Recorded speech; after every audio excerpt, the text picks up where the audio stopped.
Before I get onto the review, I'd just like to thank all of you so much for 60 subscribers. I know that may not seem a lot, but for someone like me who just started well over a year ago and is just trying to do something, with the amount of time and free time that I have, so I thank you all really much.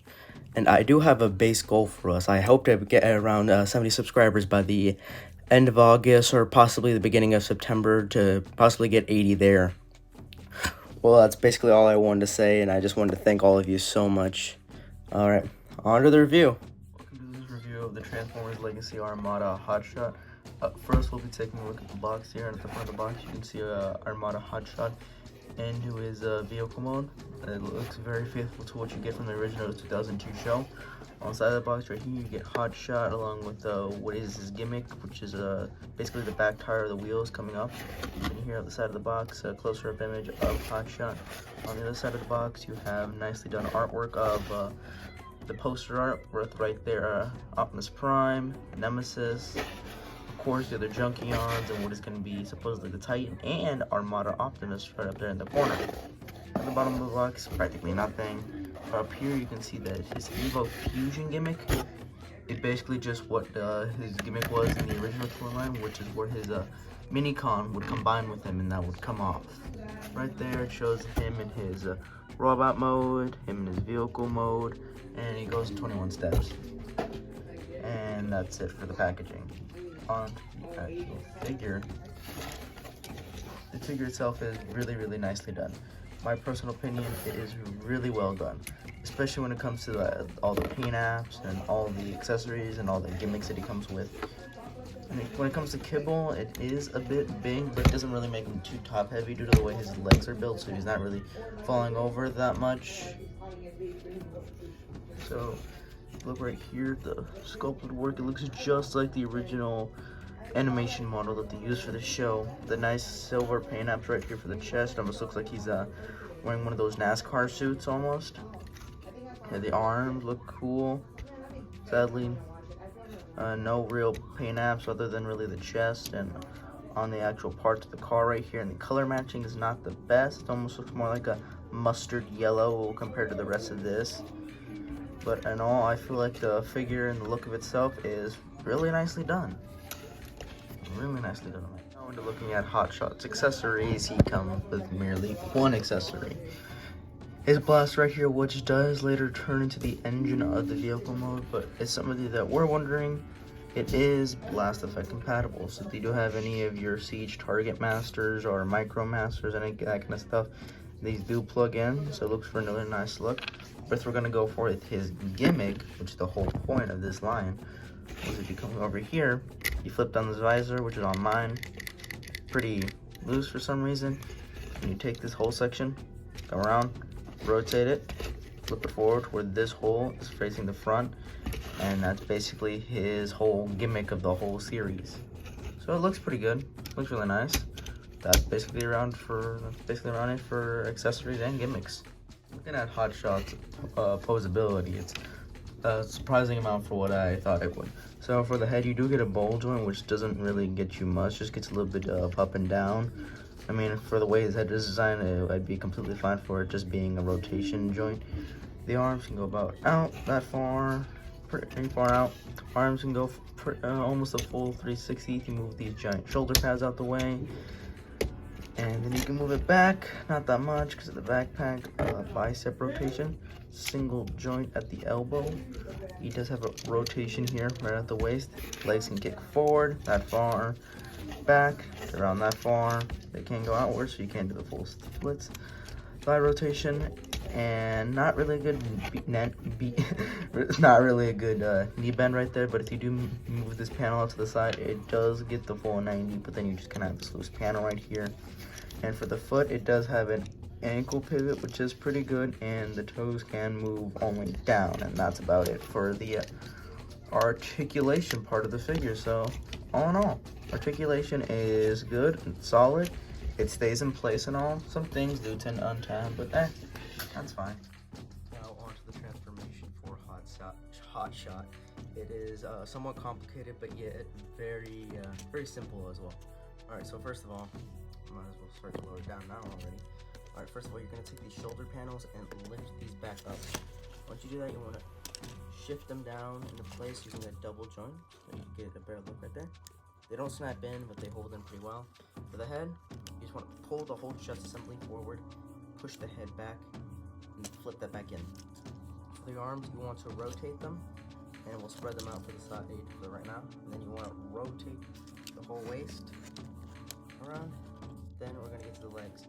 The feet are going to click into place as such. You fold in the foot. And here comes a very important part. You want to take these parts out, rotate them, and take out this little panel. If you don't, it's not exactly going to stay in place and it's not going to transform, so definitely be cautious. Rotate the other side, then you want to rotate at the thigh, and then here you want to disconnect that joint right there, letting this to unhinge, and then you want to bring the arms back down as such, and they are just going to rest right there as you shift this all forward, and you get something around like that. So same thing on the other side, get the arm into place, shift everything where it needs to be. There are clips right there and right there, and there is a hook that you're going to want to put underneath the car, and just lock that right there. And then with this part, you want to take this out, lift this up a bit, put that there, and that is going to tab into place as such. Then for the side panels, you just want to unhinge them, and they will tab in right there to the back of the bicep as such. There you go. Same thing for the other side. And then lastly, you take his gun, of course, and you can tap into the front of the vehicle. And there you got hotshot in his vehicle mode. So overall, the vehicle is very nice, very reminiscent, of course, of the old 2002 cartoon, and of course the original figure. And if I am correct, whenever you did plug this into the front of the car, these would come out and form almost chainsaws.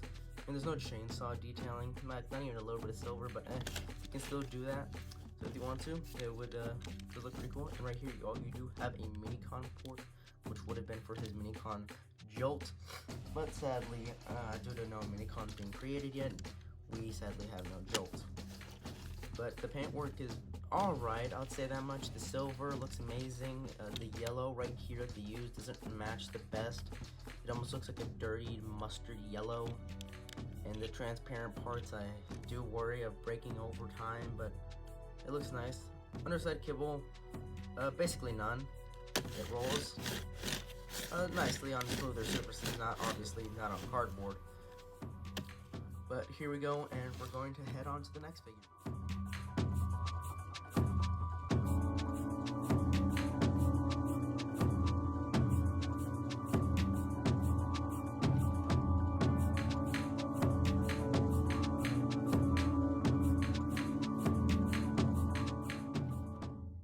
Welcome to this review of Transformers Legacy Scrapbook. And before we take a look at the figure, we'll take a first look at the box. At the front of the box here, you do have Scrapbook in his tow truck mode, looking really nice, very menacing. Inside, very cool. There it is, his Scrapbook, Transformers Legacy Evolution. It is a deluxe class, plastic-free packaging. How ironic. Here on the side, we do have a clear image of the Legacy backdrop. Ooh, look at that, Transformers Legacy Armada, Optimus Prime. Here on the back, you can see a Scrapbook in his robot mode or vehicle mode, and all the parts that he can turn into, and him combining with hotshot, which we will show in a little bit. But that's basically it for the packaging. Now taking a look at the figure instead, this figure is amazing. This is just so much fun. Taking a closer look at it right here, the head is nicely detailed. Not as much paint as I would think, to be honest. There's only one red eye, and then the other looks like it's an eye patch right there. It looks nice, it looks great. The paint detail is really good. Most of the orange, if I'm correct, is mainly painted. A lot of these brown is painted, red's mainly painted. The gray, obviously, mainly painted. The back, not much kibble, doesn't even get in the way of the figure's movement or posability as any such.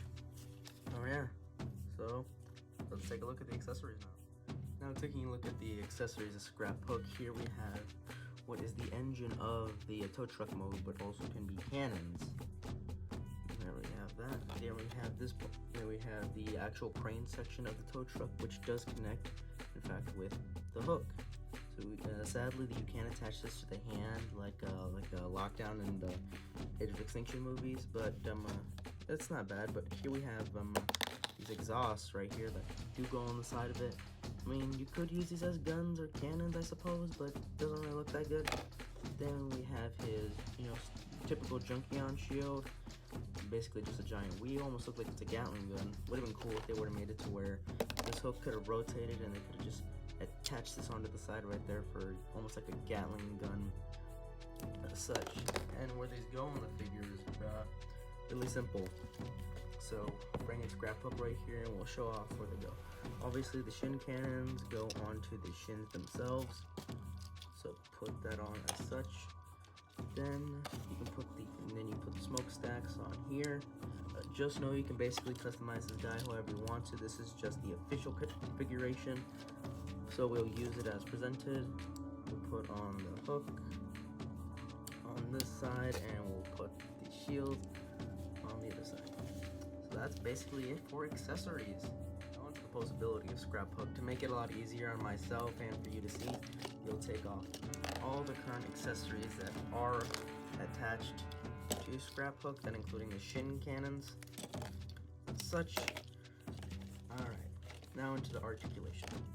The head is mainly just on a rotation joint, so no up and down really unless you utilize a transformation joint, but that doesn't really get you much. Full rotation here at the arm, it can go out, a double jointed elbow, and it gives you around above the 90, maybe 110. He does have wrist rotation as such, and the waist can rotate. So the legs can go forward, not far, so quite incredibly, and back, no, not far. Legs do full splits as such, and no rotation at the thigh, but there is a rotation here at the knee. You have that. He does have a pivot that is extremely good, and an up and down. And if you have the gun cannons here, they do tend to make it to where it can't go fully up, so you can see the difference right there, see, of how far the foot can go. But yeah, that's about it for posability on scrap hook. Onto the transformation for scrap hook. I would recommend taking off all the accessories. You don't have to take all of them off, such as the hook or the shin cannons, but I'll leave those on for right now. Alright, so starting off, you're going to want to rotate here at the bicep, then rotate at the arm. Do that on both sides as such. Then you want to do is you want to collapse this on the double hinge until it snaps into place as such. Then you just want to snap these together using the ports. Then rotate the whole waist. Open up the back panels and open these up.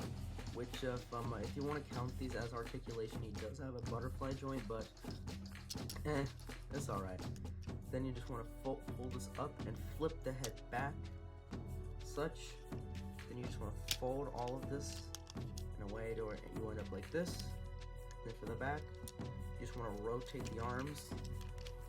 Then they're just going to collapse in as such. Then the arms right here, this peg is going to go into that slot right there.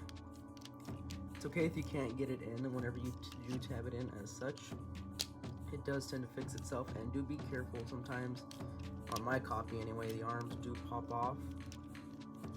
Rarely, but it does happen sometimes, so do it as such, and then if you click them in, it will automatically do it for you. After you do that, you just want to flip this whole thing down. This is going to tab in. My bad. As such, then to attach the accessories. My bad. And you just want to there's this little gap right here that's gonna go right there, and that right there it's gonna go right into those spikes. As such. Then you want to do is put the tire right here at the back. Then you want to put the hook right here on this side, due to it being asymmetrical. And then you have scrap hook in his vehicle mode. And it's a nice looking Mad Max vehicle mode, I'll say that much. It does look like it should be driving through the wasteland as such. And if you are wondering, it does still roll. My bad again. These parts are separate from the actual wheel itself, so it can roll freely. It can't exactly hook onto other cars as such, so you can kind of hook on hotshot if you use that gap right there, and you can be towing hotshot away as such. Yeah, but that's a look at Scrapbook and his vehicle mode, and we'll finally go into the last step, the combination. We'll start off with the combination. You want to go back to both of them. Excuse me again. Into their robot modes, and you want to take all the accessories off of Scrapbook because we're essentially just going to be ripping him to pieces. Alright, first you just want to take off the legs, take off the arms, and you essentially just lay the body off to the side because it basically does nothing in this mode. So for the legs, you just want to fold them in as if you're going to transformation. Then you want to take the pipes as such, and you want to tab them right here onto the sides. And these are going to go onto the shoulders of hotshot. So you just got to make sure this peg is straight and you have clear view to get that in there. Of course, same thing on the other side. And this is official, so you don't have to do it in this specific way if you don't want to. So options as such.